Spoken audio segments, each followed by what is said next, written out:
She's on mute also. Mute. Okay, so let's get started. Greetings, everyone, and welcome to the Dimensions podcast. My name is Dr. Donna Maria Culbreth, and I'm an assistant professor in the Department of Management, Entrepreneurship, and Human Resource Management in the College of Business and Management at Metro State University in St. Paul, Minnesota. I'm also the host and producer of the Dimensions podcast. So before we begin, I'd like to give you a little background on Dimensions.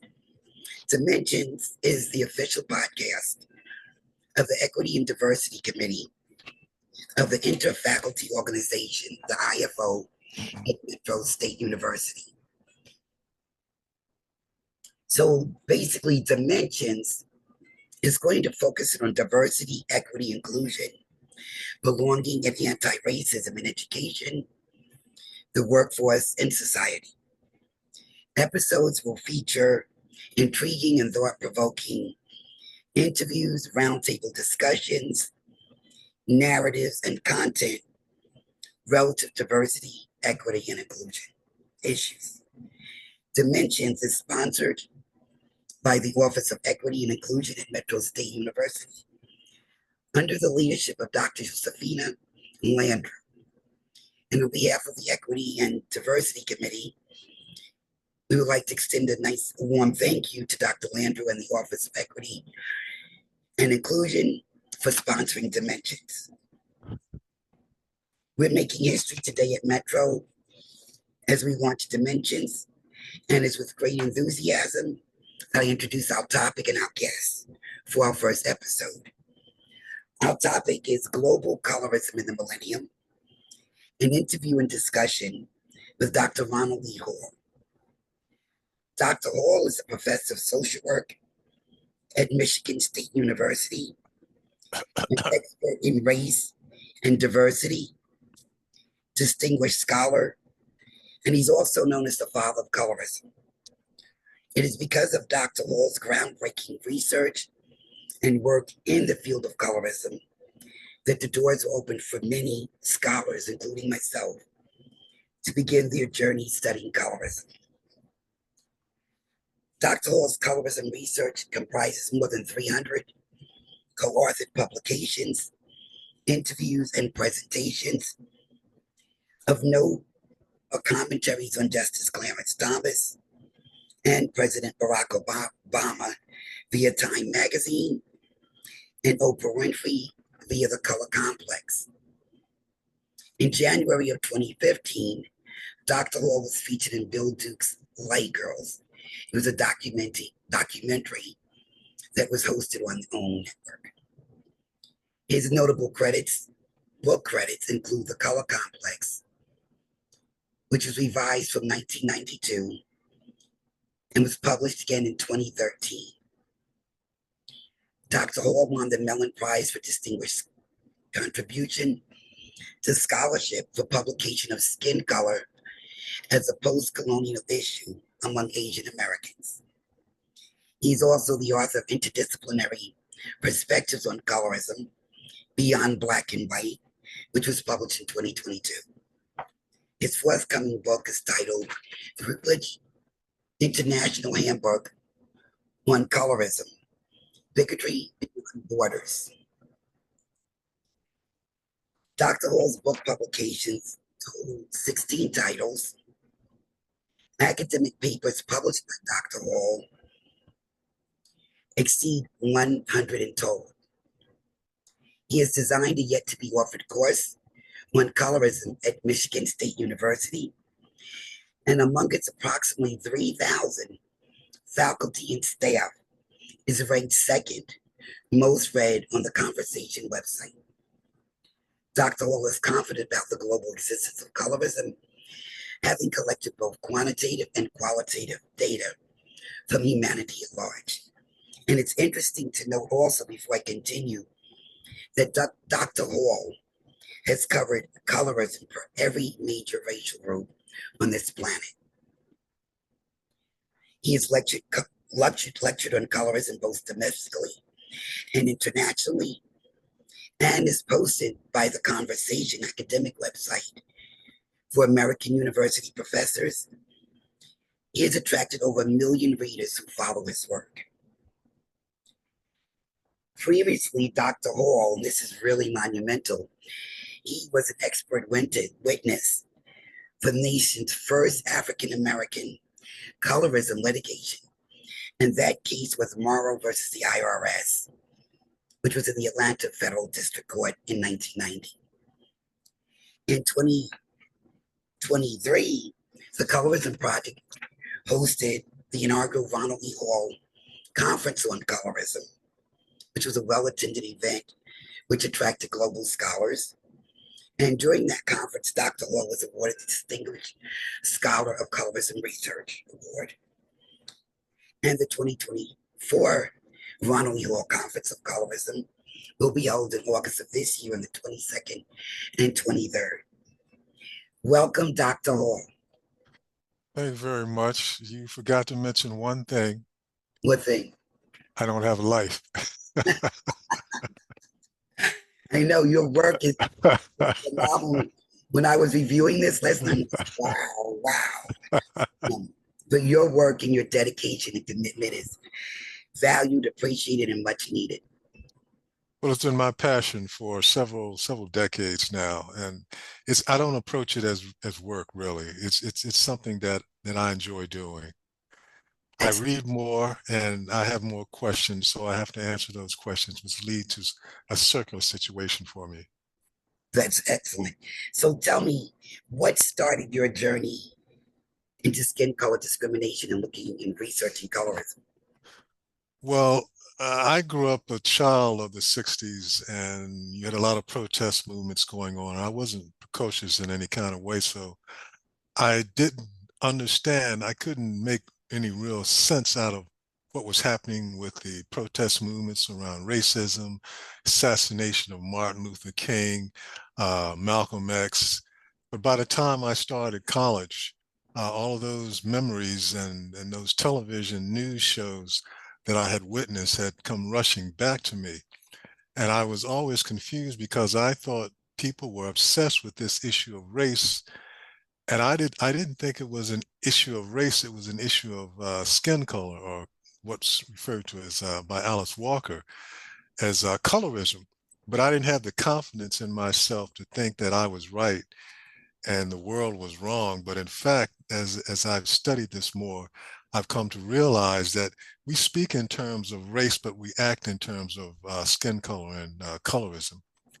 So I began studying this topic in graduate school. I got a job as a clinical social worker in the late 80s, early 90s, and I would have clients come into my office that I would see in therapeutic sessions, and I would never introduce the issue of colorism, but colorism always found a way into the session of what bothered people most. And what I had come to realize as the subtitle of my first book, The Last Taboo Among African Americans, it's something that people are having difficulty with, but for whatever reason, it's not something that is amenable to public discourse. It's okay to talk about it with people of your demographic background, but crossing the borders of race and ethnicity is just something that's not done. So my Euro-American friends, even though this became an issue in 1619 with the landing of first Africans at Jamestown, some of the smartest colleagues that I have Euro-American colleagues I have no idea that this has been going on. And that's one of my charges, to bring this awareness to the world and to as many people as I possibly can, and move us as a society and a culture from race and racism.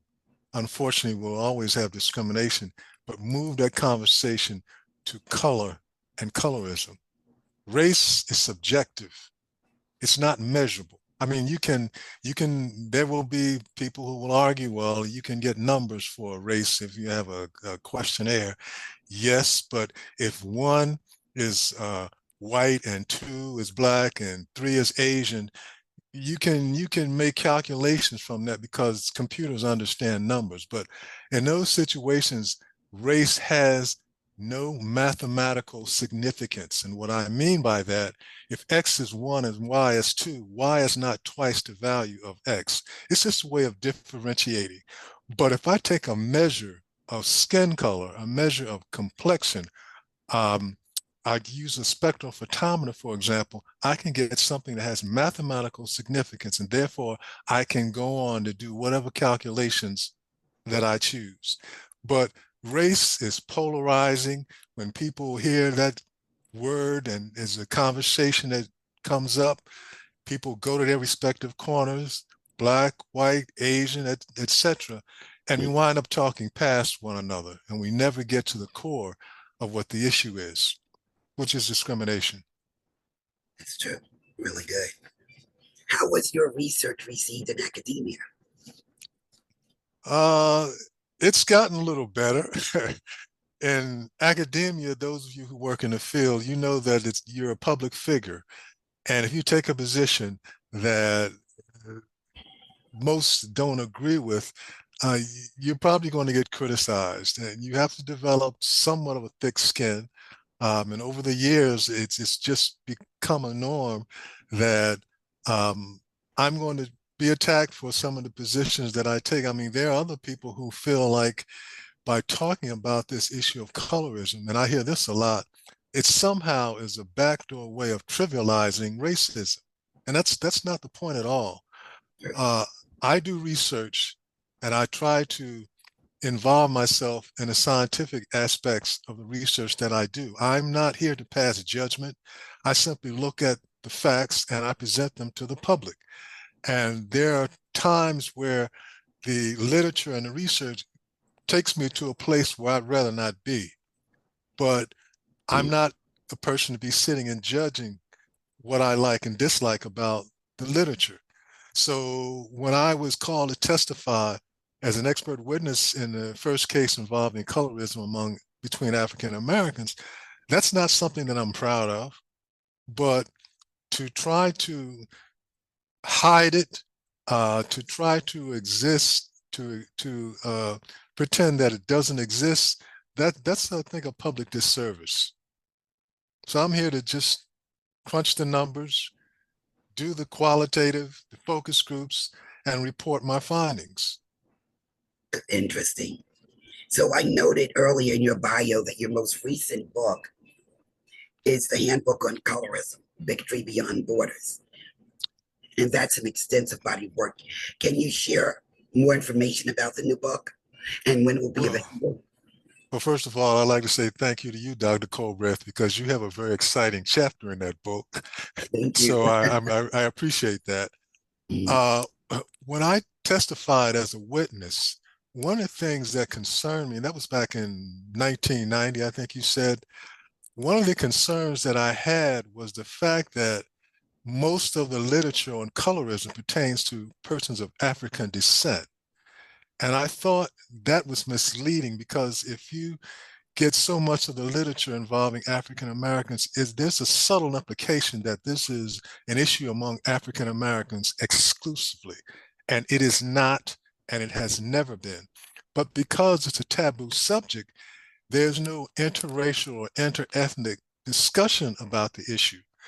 So I tried to get some grant funding from my institution, which I failed to do. I wanted them to help fund my travel so that I could collect empirical data to make my point. So at some point, I decided to use my own personal funds.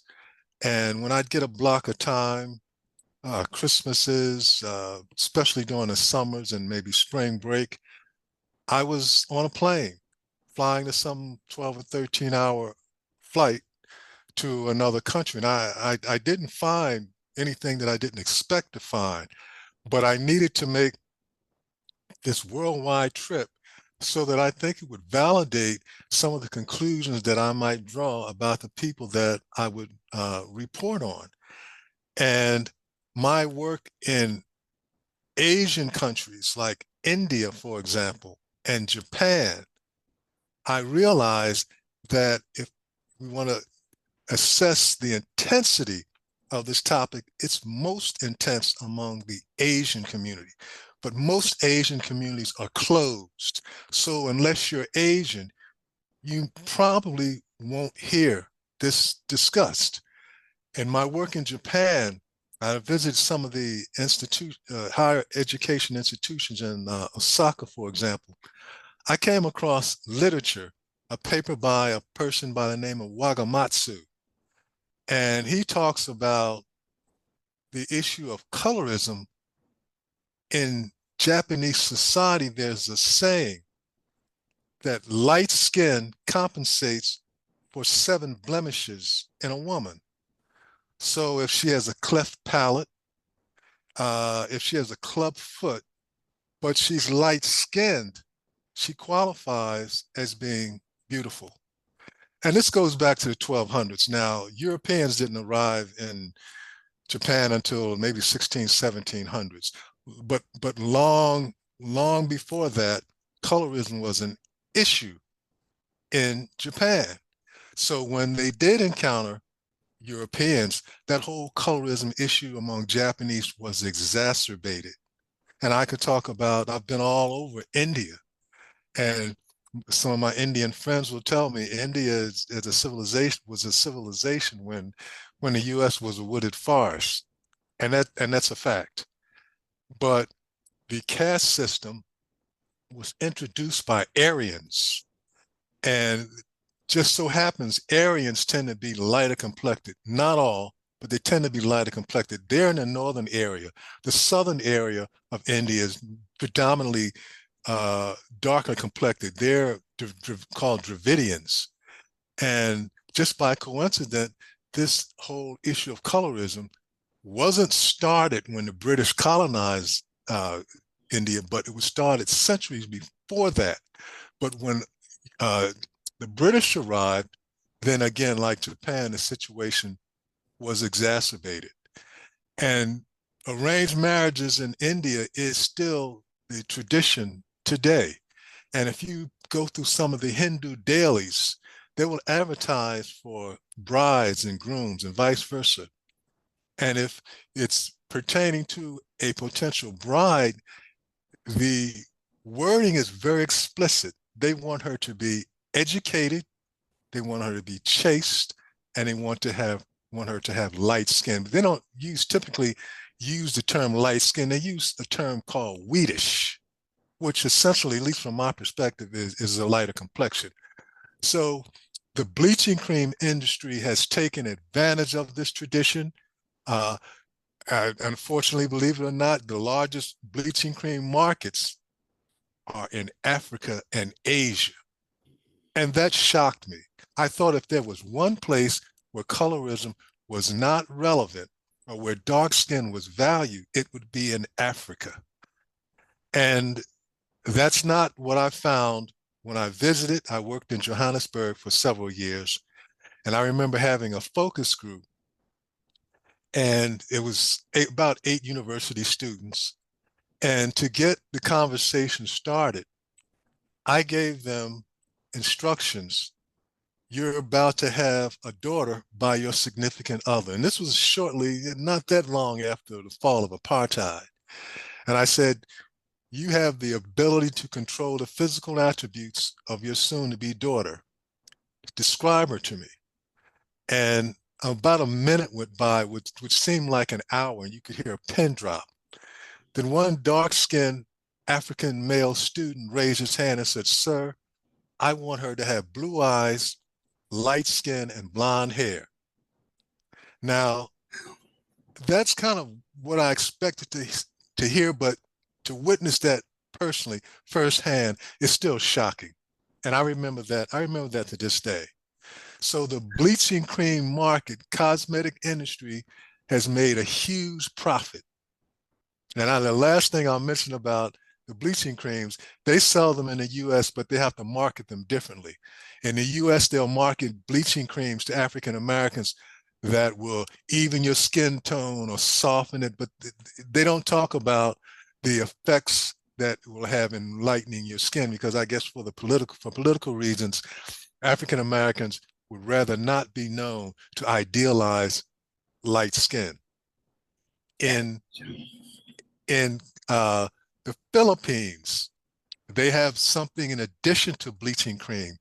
They inject a chemical called glutathione into their veins, which gives you lighter skin. That I've seen no place but the Philippines. So this is worldwide. And the Asian market, the African market is very profitable, very profitable. Do you think that in the United States, well, no, let me stop and go back. What is colorism? What is it? What does it look like? And is that how it looks in the United States different from other countries? Well, there's some differences, and there's, as I mentioned earlier, there's some nuances in the way that colorism is expressed.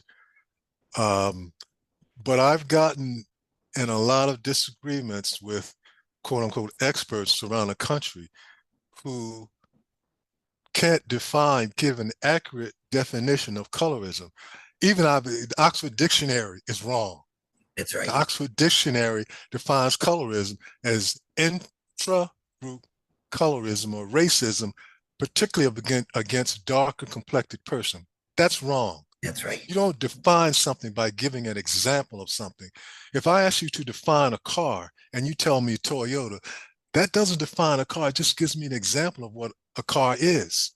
When you define colorism as discrimination against a darker complected person, that's an example. It's not that lighter complected persons of color have it easy. They simply have a different set of issues. So the correct definition of colorism is discrimination on the basis of melanin content, period, whether it's more or less.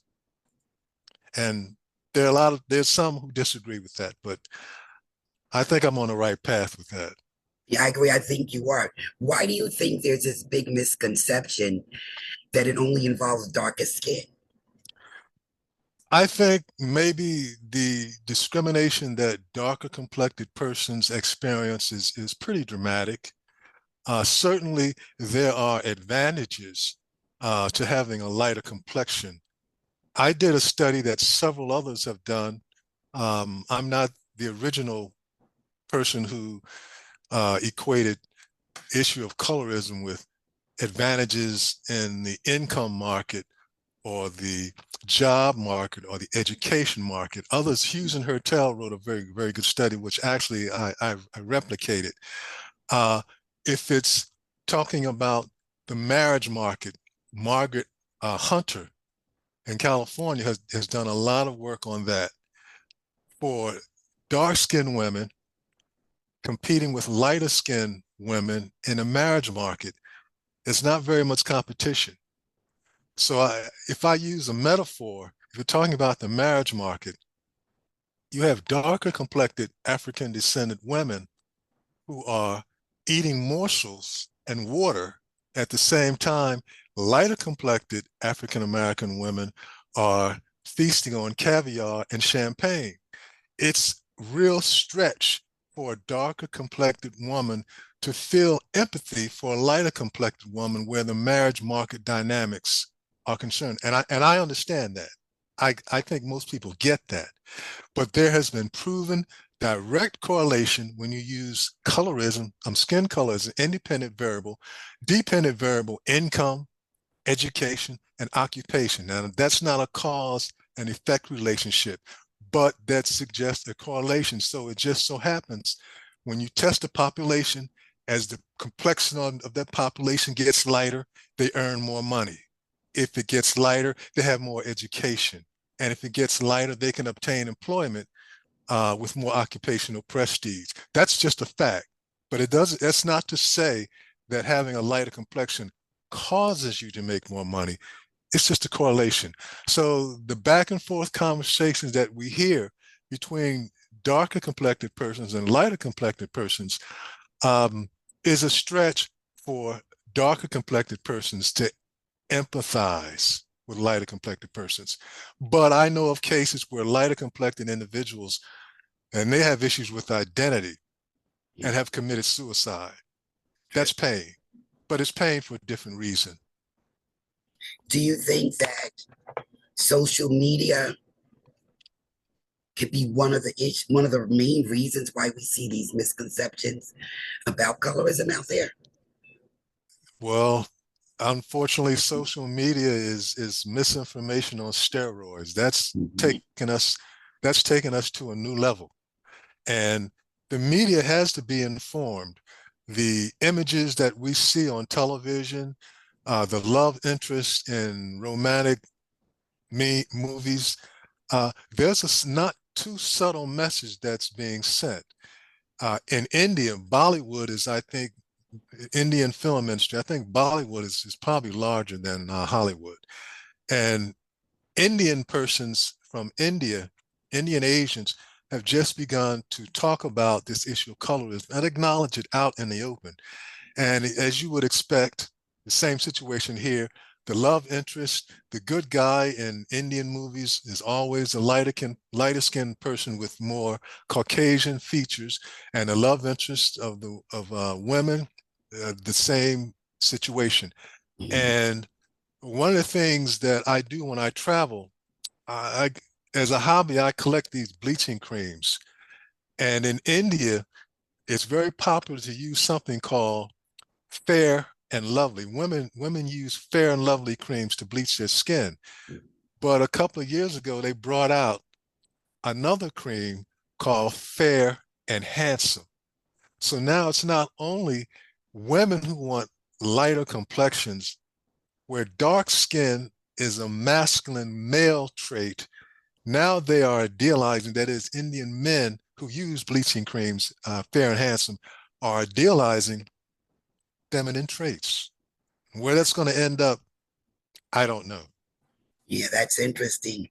Well, let's look at preferences. You mentioned relationships and marriage.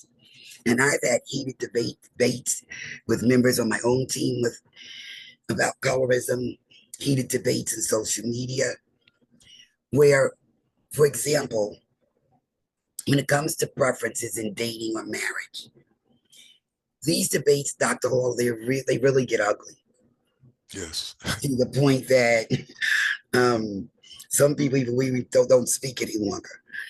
But the problem was this: we had a discussion, and a question was raised. If I prefer to only date men who are the color of Michael Jordan, or if someone prefers to date someone who is the color of, let's say,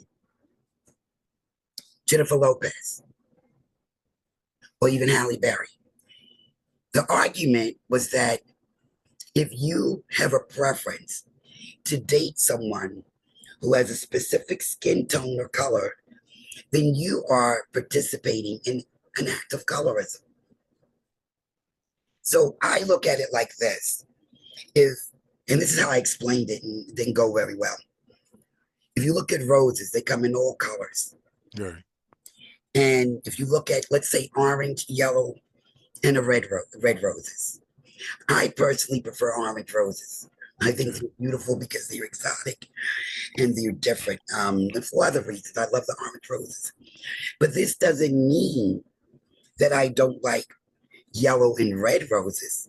It's just that my preference is to have a yard full of exotic hues of orange roses. Yeah. Can we use that same analogy when we're looking at talking about preferences in dating and skin tone?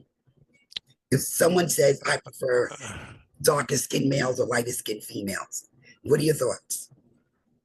Well, I think that's an issue that has a complex of layers to it. And I don't think you can simply address it Mm, in one or two sentences. I mean, there are a lot of personal preferences that go into being. I would make 2 points. Number one, there's a bit of biology involved here. I think, and I'm not a biologist, I'm just trying to conclude what I can in the little biology that I do know. okay. Um, I think there's something in our DNA that allows us or inspires us to be attracted to opposites. I mean, the old notion of opposites attract. Well, the reason I think that exists is because the healthiest offspring comes from the greatest mix of the genes. So a person, for example, who has Tay-Sachs disease, if they marry a person who's from a similar group, it's likely that that child is going to be born with Tay-Sachs disease. But if they intermarry with someone outside of their demographic, the chances of the child or offspring having Tay-Sachs disease is lessened. Second point, people are attracted to others for a sundry of reasons. Some people prefer lighter complected partners. Other people prefer darker complected partners. Some people prefer taller partners. Some people prefer intellectual partners. Some people prefer a host of things. But it's only when the worth of the person extends from their complexion that I see that as a problem. So if you have a person who is intelligent, attractive, articulate, moral, ethical, but they're not the right complexion, I see that as a problem. If you're marrying purely for a certain skin color, then that defeats the purpose, Yeah, which I is to agree. produce a healthy offspring. Yeah, I agree. That's an excellent point because it's such a heated issue. And I think that in the end, I think we said when we resolve it, when we have the conference, we're going to have a big discussion. But I like your points; they're well noted. So my next point, when we start looking at colorism and mental health, you've, and I say this in quotes, advocated the notion of colorism among people of color as a critical dynamic relative to mental health. End quote. Mm. How does colorism? So this is my question: how does colorism impact mental health of people of color? Well, in my other life before academia, as I mentioned earlier, I was a clinical social worker. And things that people shared with me, males and females, I didn't realize that it was the problem that it is. If I look at my own life and what I grew up with in my family, my grandmother was a full-blooded Cherokee Indian. She looked white, but she was actually Indian. And so my father didn't look African American. He looked Latino, like a typical Latino person.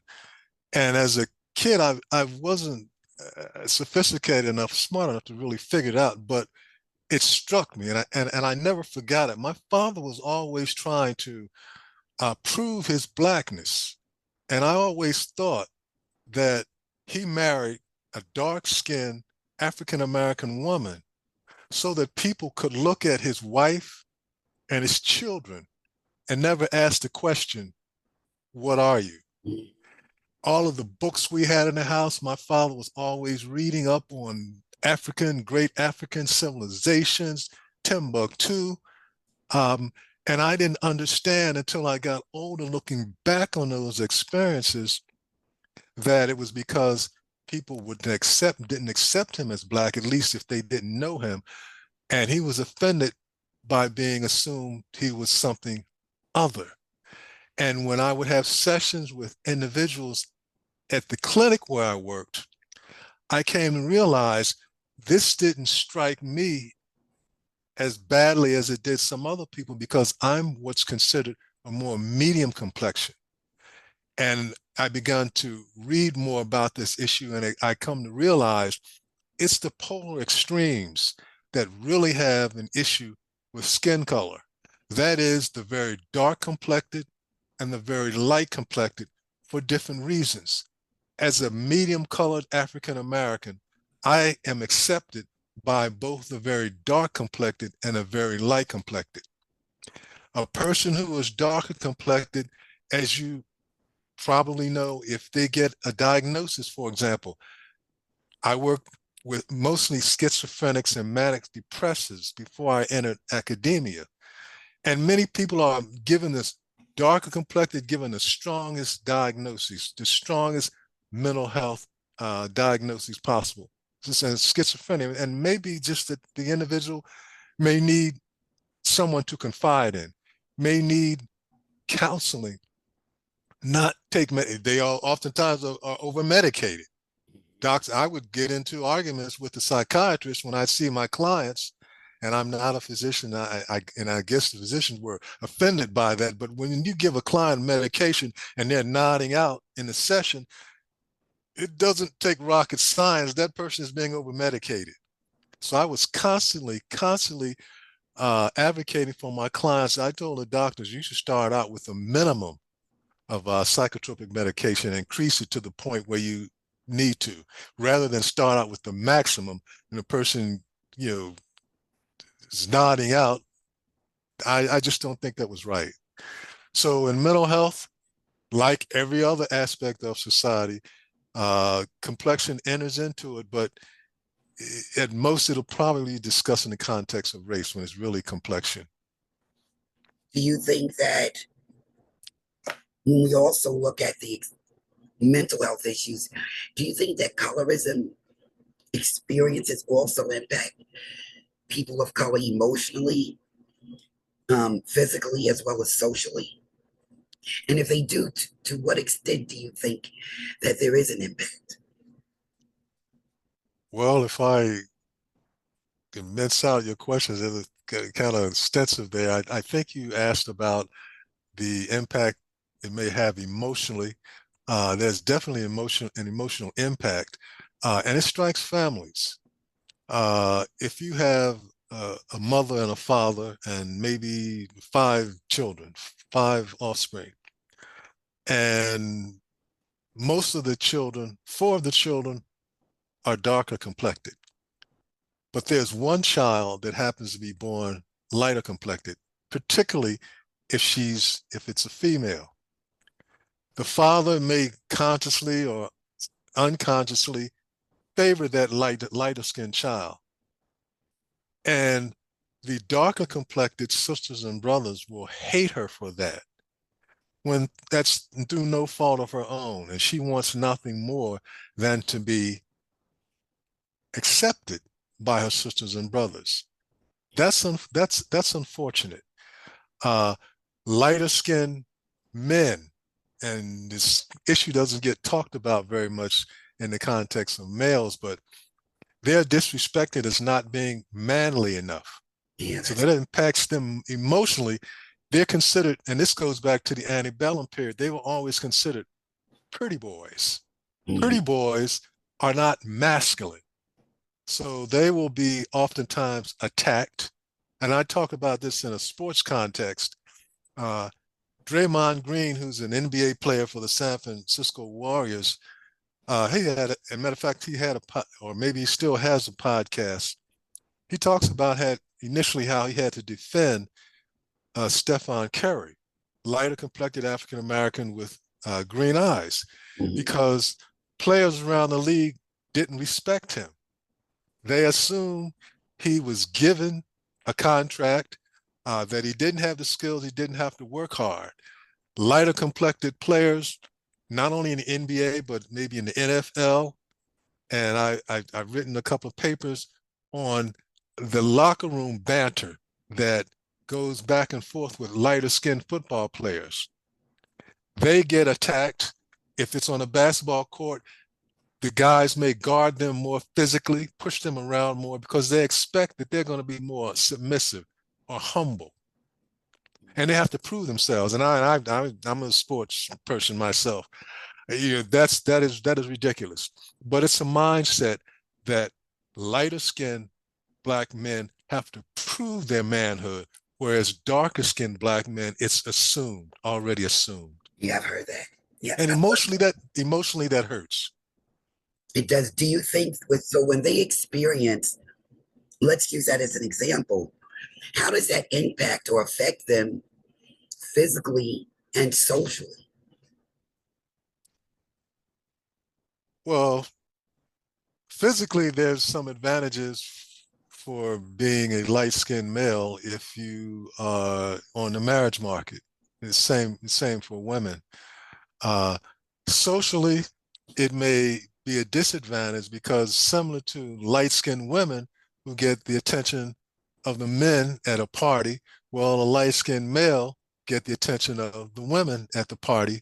So that's a similar kind of confrontation that takes its toll emotionally. Uh, Many instances, lighter skinned persons, male or female, want nothing more than to be accepted as black by black people. And it becomes a lifetime, often lifetime emotional struggle. The same struggle that my father had, wanting to always have to prove his blackness rather than people just accept his blackness. And I get into debates with some of my friends in black studies. I emphasize as often as I possibly can, black African American is not a skin color. That's It right. never has been, it never will be. Your complexion is contingent upon your geographic location. If we in America was a country dominated by Asian, Chinese, Asian folk, African Americans, Latinos would have more Asian features. That's a function of proximity. That's right. But blackness is the food you eat, the music you listen to, the dancing styles, those historical figures that you think highly of.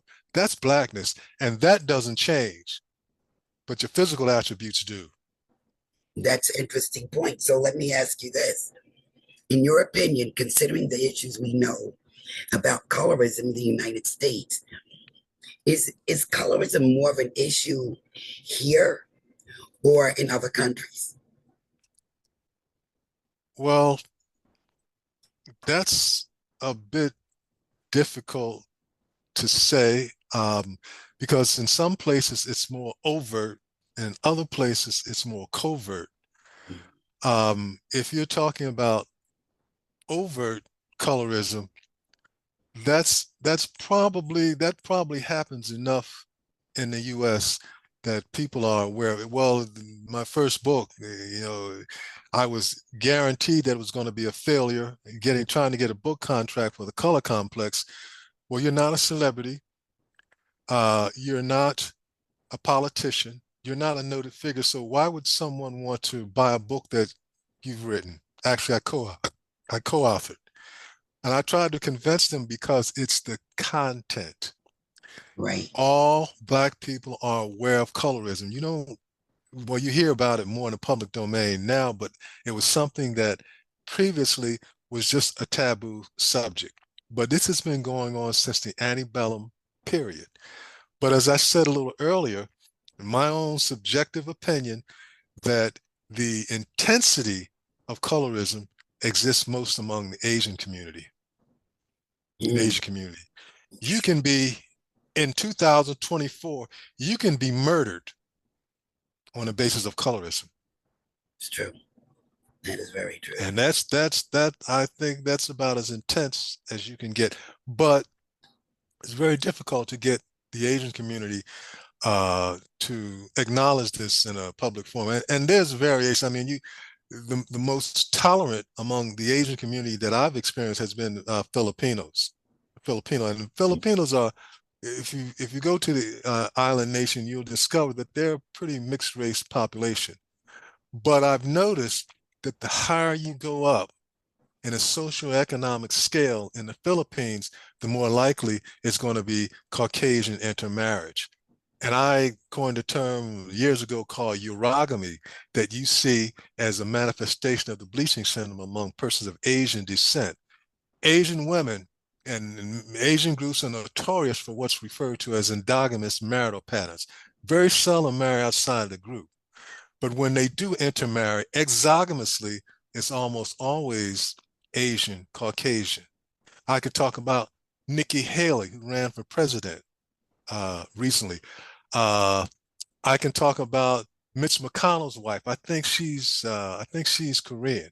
Mhm. So this is not unusual. To marry someone of African descent or someone who's darker complected is considered a taboo, or it brings your status down as an individual. Do you think that non-people of color understand the issues involving colorism and how it impacts people of color? No, it don't. I don't think so. I do a lot of theory construction uh, in my work, and something that I write about, I refer to as cultural similarity. I'm sorry, cultural singularity. And I published a paper in a journal, Critical Radical Social Work, or something along those lines.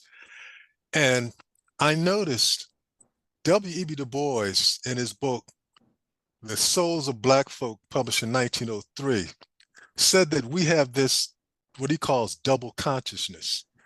Dolores Norton, who's another social work scholar, actually, she came up with the notion of dual perspective, which I think is the same thing. And what they mean, as an African American, I have to learn how to navigate Black culture because that's what I am. But I live in a Eurocentric environment, so I have to develop the skills necessary to navigate a Eurocentric environment. Euro Americans are the only group in this country and probably the world who don't have that necessity because their native culture is the standard. So I suggest that there are some challenges that they may have in empathizing with people of color because they don't have this experience of navigating outside of their own culture. Now, that's not an absolute. If a Euro-American person is interracially married, they probably have the ability to empathize with people outside of their Eurocentric group. Or if they're a member of the Quakers, and Quakers are the only religious population that I know who actually practices what they preach. But given that inability to empathize with people of color, just really sustains the things that all of us, the rest of us know that the Eurocentric population has no awareness of. And this colorism has been going on, as I mentioned earlier, since 1619. And it also reminds me of some of the materials I read about the 60s when we were having riots in Watts, Philadelphia, and other large urban areas. And Euro Americans who were interviewed repeatedly said they had no idea that the Black community was so angry. What African Americans experience on a daily basis, the oppression, the covert discrimination, they had missed that. And I would suggest that it's due to their experience with cultural singularity. Okay, good. Thank you. Well, that leads us into asking this. What is the bleaching syndrome? The bleaching syndrome is indicative of marginalized groups. And although I use the term bleaching, it's not limited to skin color specifically. It is a term I use as a metaphor. So you remove or disdain yourself from any characteristic that identifies you with a minority group. So the bleaching syndrome among Native Americans will be the cutting of hair, when long hair is sacred among most, not all, but it's sacred among many in your Native American community. African Americans is pretty obvious. There are Black women who see straightened hair versus natural hair as natural. My mother during the 60s never wore an afro. My father couldn't, his hair, he didn't have the hair texture to grow an afro. My father was the one that emphasized Blackness in the family. My mother, no one ever mistaken her for being anything other than Black. She always wore her hair straightened. Among Asian persons, particularly Northern Asians, Chinese, Japanese, Korean, not all Asians have what's referred to as an eye fold that identifies them as Asians, but they have available to them something called blepharoplasty. Blepharoplasty is a surgical procedure that an Asian person can get to remove the eye fold that identifies them as Asian. So they get what's referred to as this round-eyed look. There's nothing about having an Asian iPhone other than the fact it identifies you as Asian. Non-straightened hair identifies you as an African American. Cutting your hair identifies you as a Native, not cutting your hair rather identifies you as a Native American. And not to leave out Latinos, something that Latinos may do is anglicize their names. So there's a TV journalist you may be aware of. I don't see him as much on television anymore, but his name is Geraldo Rivera. Mhm. When he was a student at Arizona State University, he was Harold Rivers. When it became fashionable to be Latino, that's when he became Geraldo Rivera. So this bleaching syndrome is a pattern of behaviors that seeks to different distance an individual identified as a member of an out group. So you want to get as close in proximity of your features, your language, your customs, your style, etc., as much as possible to identify with the Euro-American population, because a minority population is going to identify you as a member of a stigmatized group. And I understand that. It's not really so much wanting to be white, although that's the case in some instances, but it's wanting a white quality of life, jobs, education, wealth, etc. Okay, thank you. So let's move on and look at albinism and colorism and how people from Africa with albinism, can you shed light and share with us their lived experiences? Well, you and I, on one of the podcasts that you had, we had a talk with a person of albinism, I think is the correct way you express that. Right.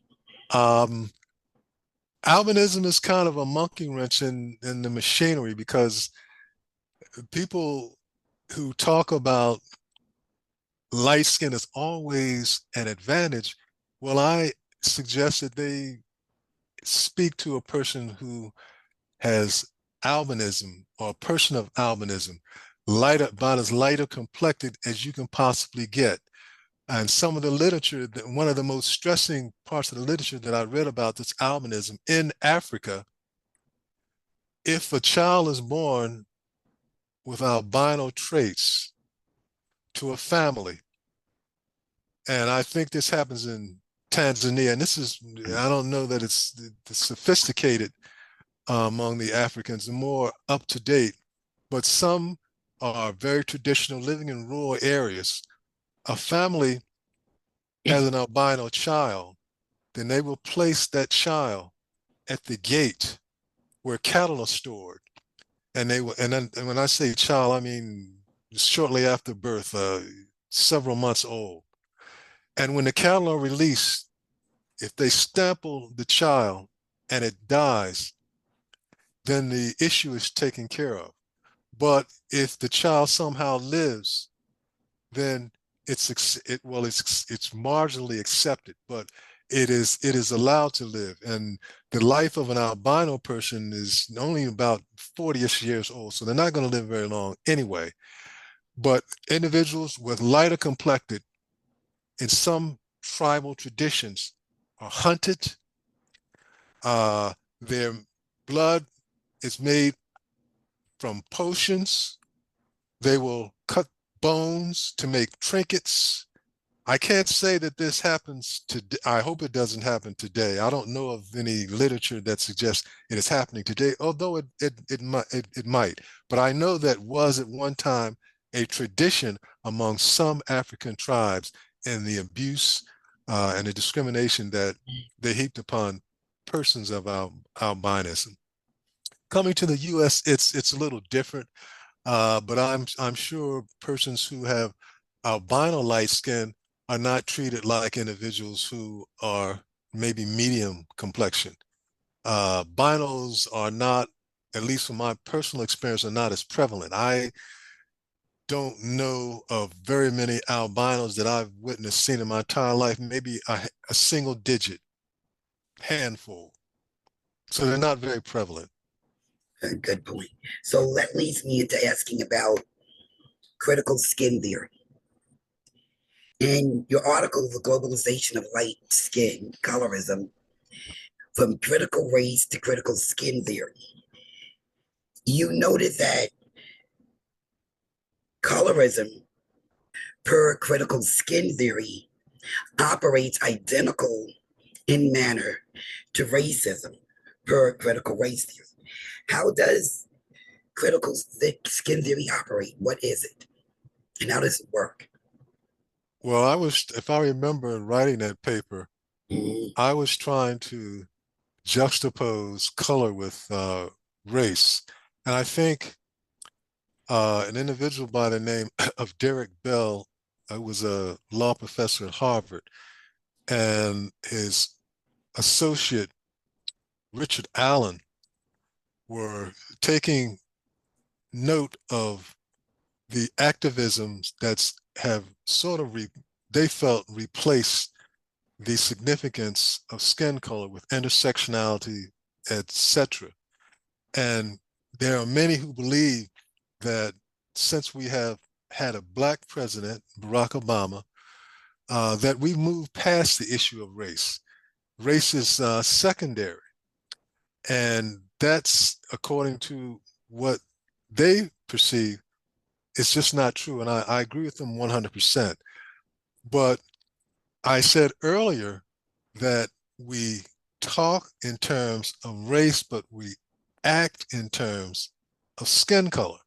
So I thought maybe it might be a good idea to go from critical race to critical skin theory, because as I mentioned, we can measure, we can quantify skin color. We can't quantify, really empirically quantify race.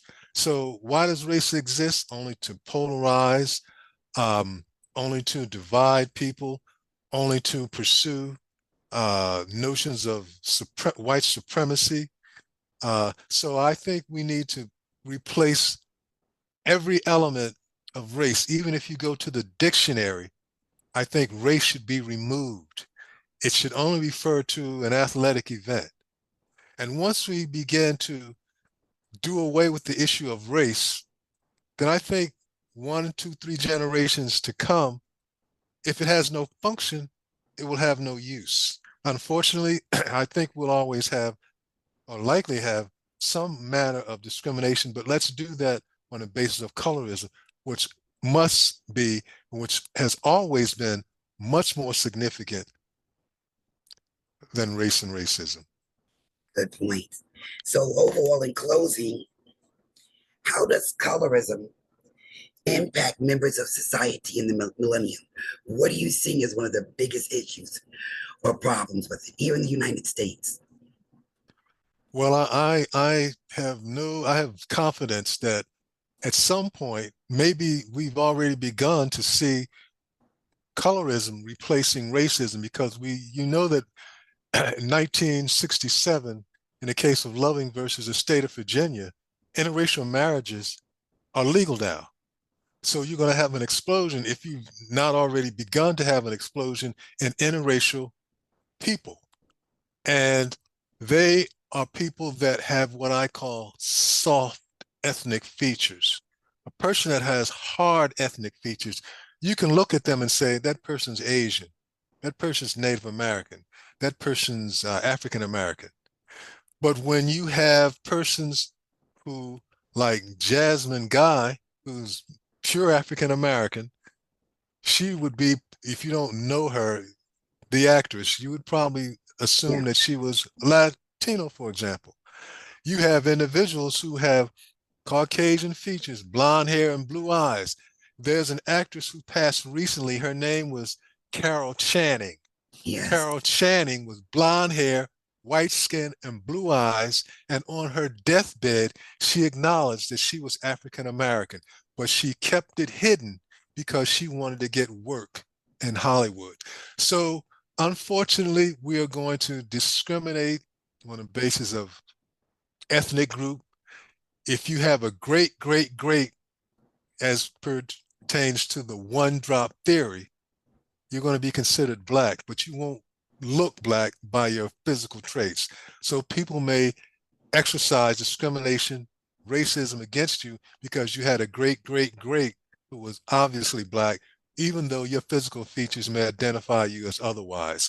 So I think with the maybe it's the time is here now, we're going to see more discrimination on the basis of complexion because it's going to be all but impossible to identify a person as African descent or Latino descent because there's so much biraciality that's occurring. And lastly, there's been some movement of a Latino, I'm sorry, not a Latino, of a biracial element, a biracial movement to emphasize biraciality separate and apart from African American or Latino. Where that's going to go, we'll wait and see.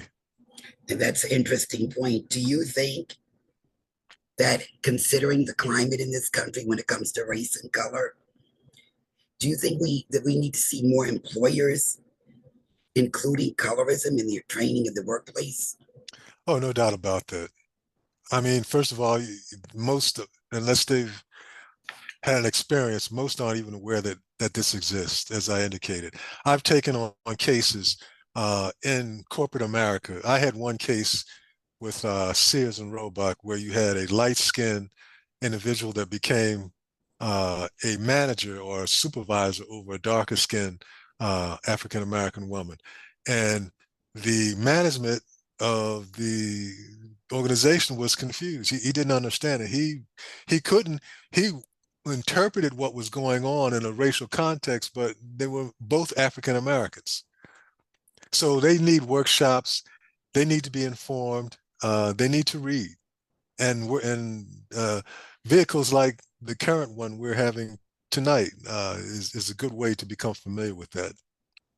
I think it's excellent. I think also, what about in academia? Do we need to see more discussions and like events like this in higher ed where we're really talking about color? Well, I'm in the process of designing a colorism class uh, for my university, and it's going to be proposed to be taught in the law school.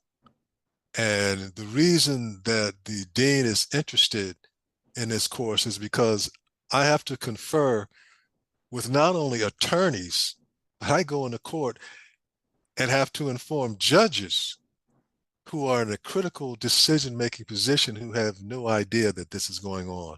So I want to prepare attorneys for the future because my case, one case, since that case, there have been literally hundreds filed. Yeah, I started keeping a database, a list rather, of colorism lawsuits that we'll put in with the Colorism Institute. And the most amazing thing, Dr. Hall, is the disbelief that it can happen among two people belonging to the same racial group. Yes. It is. So I'm being pressed for time. I'm looking at my Yes, watch and I I see know. it's I just noticed it. 6:35. Yeah, we're running out of time, but I wanted to thank you for this time, for being our guest for the first episode of Dimensions. And I will be in touch and provide you with a recording. But Well, thank you so much, Dr. Hall. thank you for having me. Have a Have good a great evening. day. Have a good day. You too. Bye bye. Bye. Okay, everyone, to wrap up, um, this is our first and only episode of Dimensions that will take place during the spring semester. We will resume Dimensions in the fall of 2024. And so, looking forward to you tuning in and listening to Dimensions and consider being a guest and engaging with us. Once again, thank you. And I'm Dr. Donna Maria Goldworth, signing out for Dimensions. Have a wonderful week and enjoy your summer.